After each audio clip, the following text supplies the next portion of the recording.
And let's bring in ABC News contributor Elizabeth Newman, a former Homeland Security official in the Trump administration, for more on this. Elizabeth, how significant is this operation, taking out the leader of ISIS?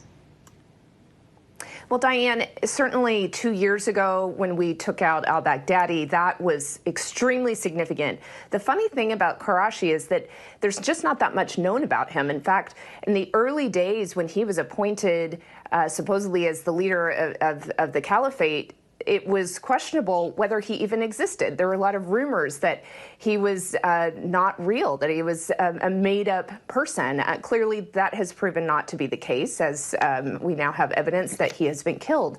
But that kind of tells you a little bit about where we are with ISIS. They do still pose a threat regionally. They do run raids and cause a lot of problems in the Syria and northern Iraq areas, but they're just not the threat that they were 5 years ago. So it's good that we took care of him, and every time that we can diminish ISIS's capabilities is a good thing. It's not nearly as significant as the killing of al-Baghdadi a couple of years ago. So what does this mean for ISIS now? Is there someone always in line to take over? How does that part work?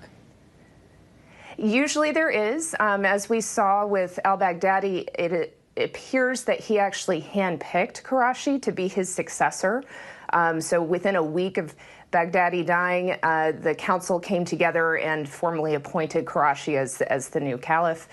So I would expect that we would see some attempt at doing a similar activity and naming a new person, but they are weaker. They do not have the capabilities that they once did, and you know, we need to keep putting the pressure on them. That's why it's important that we maintain some presence in that part of the world.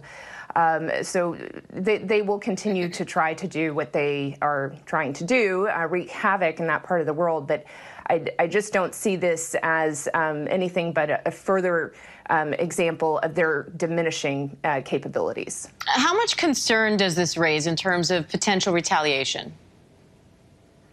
Well, we always are concerned, this part of the country, and Qurayshi is actually a great example.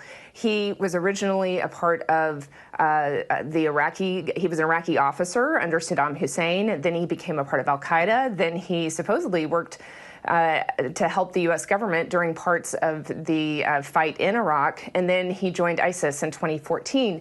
It is kind of well known that in that part of the world, your alliances and your loyalties shift. The problem with that part of the world is a lot of our biggest threats to the homeland have emanated from there. A lot of ideas about how to try to infiltrate our aviation system or how to get people into the homeland. So I do remain concerned that there are people in that part of the world with the intent and desire to cause harm to the U.S. homeland.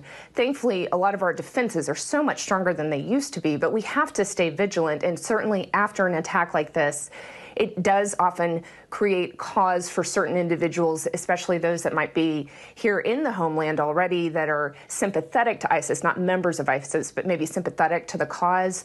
This type of thing can sometimes lead to somebody attempting some sort of retaliatory act. So it's definitely a good time for law enforcement to be vigilant. So, Elizabeth, how much preparation goes into a mission like this, not just on the tactical side of things, but also the decision to move forward?